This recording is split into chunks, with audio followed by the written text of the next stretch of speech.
וברוכים הבאים לחתונה של טל ועידן.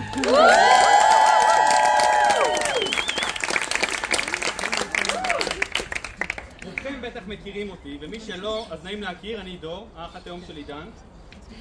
לפני שנתחיל בטקס החופה, בואו נודה על הרגע הכל כך לא מובן מאליו הזה, על הביחד פיזית. לא בזום, לא במקלטים, לא בשטחי הכינוס וגם לא על מדים. אנחנו מחבקים, מתרגשים, ותודה לאל גם בריאים ושלמים, כדי לחגוג לזוג המדהים הזה את הרגע המאושר בחיים שלהם. הטקס הזה, שיהיה כאן הערב, הוא קצת אחר. הוא טקס שבא לקדש את החברות, את הזוגיות ואת האהבה של טל ועידן בדרך הכי נכונה ומתאימה עבורם.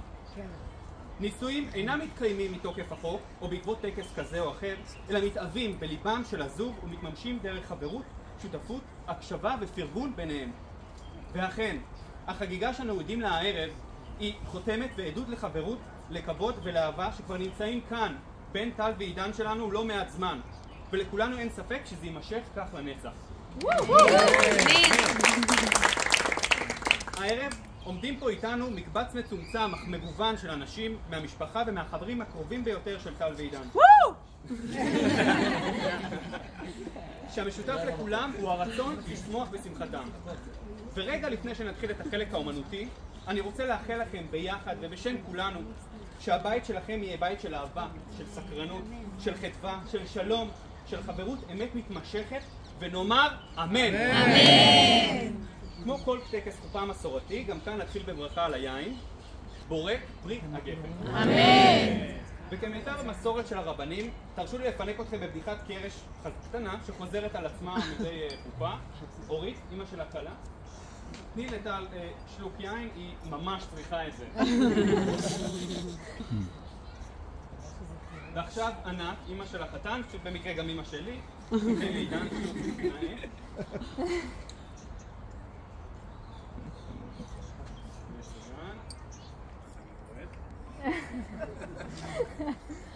קח את היין שלך.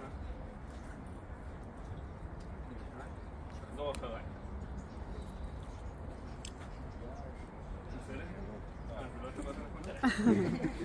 בלבלתם? רק כדי שנראה. אצבע. רגע, היד. את הבא הזו. דת משה בישראל.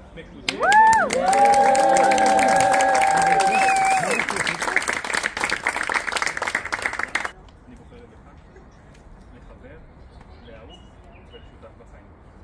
מקודש, מקודש.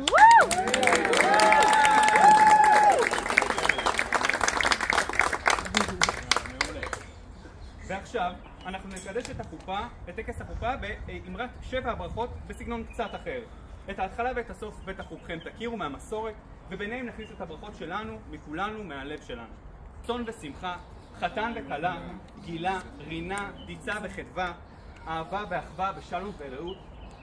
נערה אדוני אלוהינו, ישמח בערי יהודה ובחוצות ירושלים, כל ששון וכל שמחה, כל חתן וכל שמחה.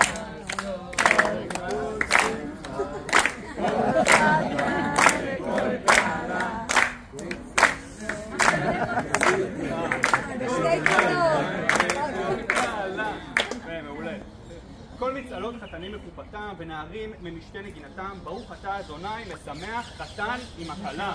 אמן. עידן, זה הזמן שלך לקחת את כוס היין ולתת לאשתך לשתות.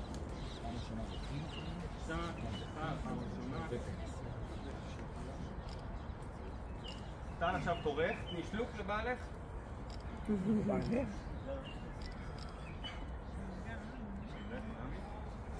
ברשותכם אחזור שנייה לדמות הרב המצחיק, שימו לב, רווקות ורווקים, שבירת הכוס. את הכוס אנחנו שוברים ממש מיד אחרי 7 הברכות, אחרי 7 שהוא גם השלם. אנחנו זוכרים שם שגם ברגעי השמחה הגדולים ביותר יש בעולם שלנו גם אובדן, כאב ורסיסים. התפקיד שלנו, של כולנו פה, זה לעזור ולהדביק אותם כמה שאנחנו יכולים. שבירת הכוס היא עדות לרסיסים שמסביב, והיא תהיה ברכת הדרך למה שאתם מתחילים היום. אז בוא נביא את הכוס, בבקשה. אז תחזור אחריי.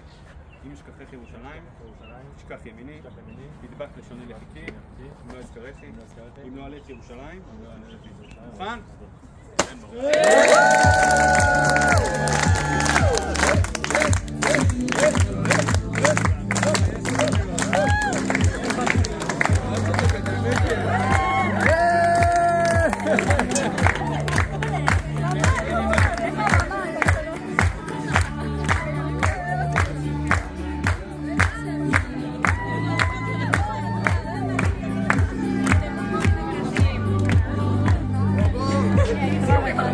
Sorry.